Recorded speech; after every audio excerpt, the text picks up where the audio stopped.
কে, কারা, কোন উদ্দেশ্যে, কোন সময়ে আর কেনই বা ওসমান হাদিকে গুলিবর্ষণ করল? ডাক্তারের সর্বশেষ তথ্য অনুযায়ী ওসমান হাদি এখনও আশঙ্কামুক্ত নন।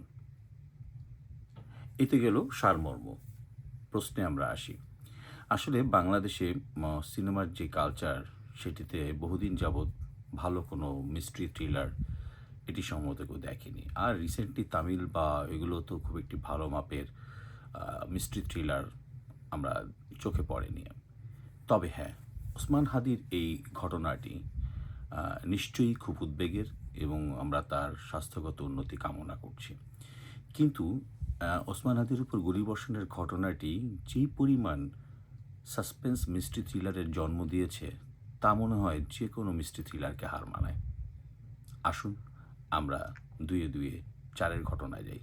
তারপরও এই ঘটনা মিলবে কি না সেটা আপনারা বলবেন। আমরা চলে যাই মূল গল্পে।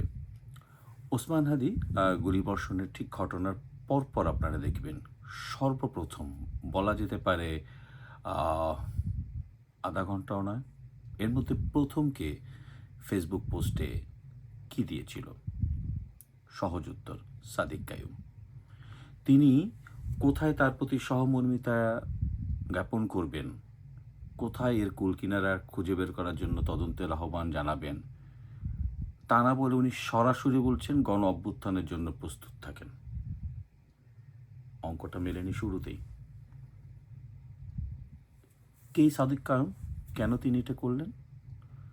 আমরা জানি যে ওই আসনটিতে জামায়াত ইসলামের প্রার্থী বদলের কথা বলা হচ্ছিল। সাদিক কায়ুম সেইজন যিনি বদলে প্রার্থী হতে যাচ্ছেন। ওসমান হাদি তেমন ডাকসাইটের নেতা না হলেও সামাজিক যোগাযোগ মাধ্যম এবং সাধারণ জনগণের সাথে খুব মিশে যাচ্ছিল।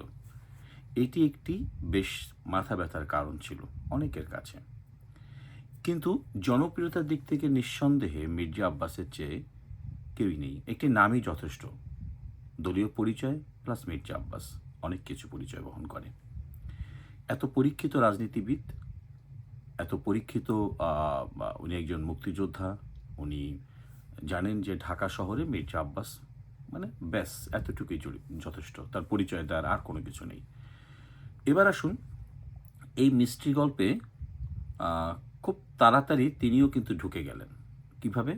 উনি দেখতে গেলেন বিশাল এক বহর তার সাথে ছিল। তবে তিনি ধৈর্যের পরিচয় দিয়েছেন। ওনাকে বেশ প্রকার হেনস্থা করা হয়েছিল, কিন্তু উনি বা ওনার দল যথেষ্ট ধৈর্যের পরিচয় দিয়েছে। ঠিক অল্প সময়ের মধ্যে হাসপাতালে যদি কোনো ডাক সাইটে কেউ যেয়ে থাকে, তাহলে মির্জা আব্বাস গিয়েছিল। খুব স্বাভাবিক।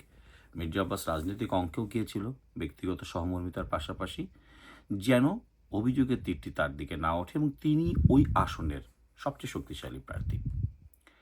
এখন ব্যাপার হচ্ছে মির্জা আব্বাসও কিন্তু গত ১-১.৫ মাস ধরে কথায় কথায় বা বিভিন্ন পরিপ্রেক্ষিতে এইসব এনসিপির যারা উঠতি নেতা, তাদেরকে নিয়ে নানান রকম মন্তব্য করছিল।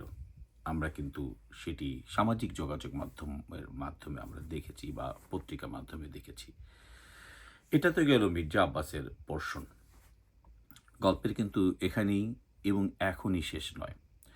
আপনারা জানেন যে আসিফ মাহমুদ সজীব ভুঁইয়া নজিরবিহীন যে পদত্যাগের ঘটনার একজন অন্যতম ক্যারেক্টার। এই ঘটনায় যখন প্রতিটি দল, প্রতিটি প্রার্থী তাদের নির্বাচনী প্রচারণা বাদ দিয়ে দেখতে আসলেন ওসমান হাদিকে, তখন আমরা অবাক বিস্ময়ে লক্ষ্য করলাম মিস্টার আসিফ মাহমুদ সজীব ভুঁইয়া বিশাল বহর নিয়ে তার নির্বাচনী প্রচারণা করতে। আপনাকে লক্ষ্য করতে হবে কেন তাকে বলা হচ্ছে। আপনাদের মনে পড়ে যে তিনি কিন্তু একটি মিলিশিয়া বাহিনী গঠনের কথা বারবার বলছিলেন। কমপক্ষে ১০,০০০ তরুণকে বিশেষ অস্ত্র ট্রেনিংয়ের কথা বলা হচ্ছিল। সেটি কিন্তু তার মুখ থেকেই আসছিল। বাংলাদেশে গত ২ মাস বা ৩ মাসে যেই ধরনের ওপেন গোলাগুলি মানুষ দেখেছে, আর কবে কখন দেখেছে তা মনে হয় অনেকের স্মৃতিতেও নেই। আরেকটি সাসপেন্স থ্রিলার এই কারণের জন্য বলা হবে, আপনারা লক্ষ্য করে দেখবেন যে ওসমান হাদির যে মাথায় যে গুলিটি ঘটনাটি, সেটি কিন্তু ২৪শে জুলাইতে অধিকাংশ হত্যাকাণ্ডের গুলির মানে ধরন এবং প্যাটার্নটা একই রকম ছিল। খুবই নিখুঁত, খুবই প্রশিক্ষিত। আমরা কি দেখলাম? জামাত ইসলামী খুব এসে তারা সব প্রার্থীর নিরাপত্তা নিয়ে উদ্বেগ প্রকাশ করল। গভীর বিস্ময় লক্ষ্য করলাম সব প্রার্থীর এবং নির্বাচনকালীন সময়। কেন কি উদ্দেশ্যে এটি বলল জানা গেল না। বিএনপির ভারপ্রাপ্ত চেয়ারম্যান তারেক রহমান তিনি গভীর উদ্বেগ প্রকাশ করেছেন নির্বাচনকালীন সময় এই ঘটনায়।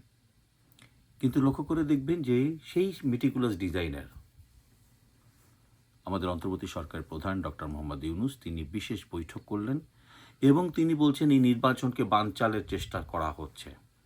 তবে তিনি দৃঢ়কণ্ঠ বলেছেন কোনো চেষ্টাই সফল হবে না। মাত্র একদিন তফসিল ঘোষণার পরে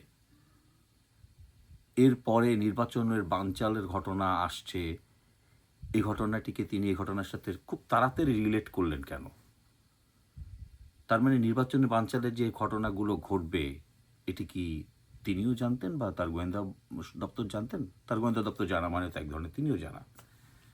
যদি জেনেই থাকেন তাহলে বলা হচ্ছিল যে এরকম জুলাই যারা সৈনিক তাদেরকে হুমকি দেওয়া হচ্ছিল, কিন্তু সে অনুযায়ী কেন ব্যবস্থা নেওয়া হয়নি? সব অঙ্ক যদি মিলিয়ে দেখেন তাহলে বলতে হবে ঘোলা পানিতে যে মাছটি শিকার করার চেষ্টা করা হয়েছিল, কে এই শিকারের পিছনে, আর তার পরবর্তী টার্গেটই বা কে, সেটির দিকে তাকিয়ে রয়েছে সবাই। এই সাসপেন্স থ্রিলারের পাশাপাশি আতঙ্ক সারা দেশের নির্বাচনে যারা প্রচারণা চালাচ্ছেন সে সমস্ত প্রার্থীদের। আর এই আতঙ্ক উদ্বেগ কাটানোর দায়িত্ব সরকারেরই।